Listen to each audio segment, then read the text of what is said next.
আসসালামু আলাইকুম এভরিওয়ান। আপনাদের পূর্ব পরিচিত মুখ, সে হচ্ছে কেউ না, সে হচ্ছে মাহবুব তালুকদার, মাহবুব ইংলিশ একাডেমি। সো আজকে আমি কোথায় চলে আসছি জানেন? আমি আজকে চলে আসি কুমিল্লা শালবন বিহারে। আর আপনি আমার ভিডিও দেখতে পাচ্ছেন না, কেন দেখতে পাচ্ছেন না তারও কয়েকটা বিশেষ কারণ রয়েছে। কারণ হচ্ছে আমি এসএসসি ক্যান্ডিডেট এবং আমার স্মার্টফোন ছিল, আইফোন ছিল, বাট আমার আইফোন বিক্রি করে দিয়েছি। তো যার কারণে আমি আমার এখন কোনো ফোনে ইউজ করি না।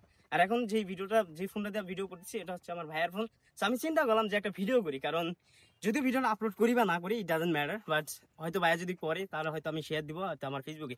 সে যাই হোক, আজকে চলে আসি কুমিল্লা শালবন বিহারে। আর এটা হচ্ছে ঐতিহ্যবাহী একটা স্থান।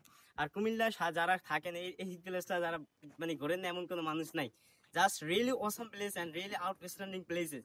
অ্যান্ড আজকে আমার সাথে স্পেশাল গেস্ট আছে, সে হচ্ছে কেউ না, সে হচ্ছে আলহাজ মিয়া, আলহাজ ইংলিশ একাডেমি। সো আমরা চলে আসি ঘুরতে এবং ঘোরার পর আমি চিন্তা করলাম একটা ভিডিও করি। এই যে আমার পাশে যা দেখতেছে আপনি, আপনি যেই আমার পিছনে যে ইটের বাড়া দেখতেছেন, মানে ইট এই যে দেখতেছেন, এগুলো হচ্ছে অনেক আগের পুরনো। আর এটাই হচ্ছে আমরা বইতে দেখি যে শালবন বিহার।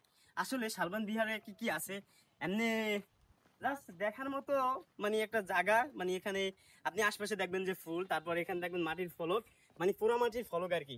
আচ্ছা স্যার, আপনি ফোনটা ক্যামেরা সুন্দর মতো ধরেন। ওকে, অলরাইট। সো আমরা কিছু পোড়ামাটির ফলক দেখাবো, যেটা দেখলে হচ্ছে আপনি আশ্চর্য হয়ে যাবেন। সো ফার্স্ট অফ অল আপনাকে কিছু লোকেশনটা দেখাই। এই হচ্ছে সেই শালবন বিহারের লোকেশন। আর যেটা হচ্ছে আমরা যেই ঘোরার যে লোকেশনটা, এটা উপর থেকে তোলা। যা মাহবুব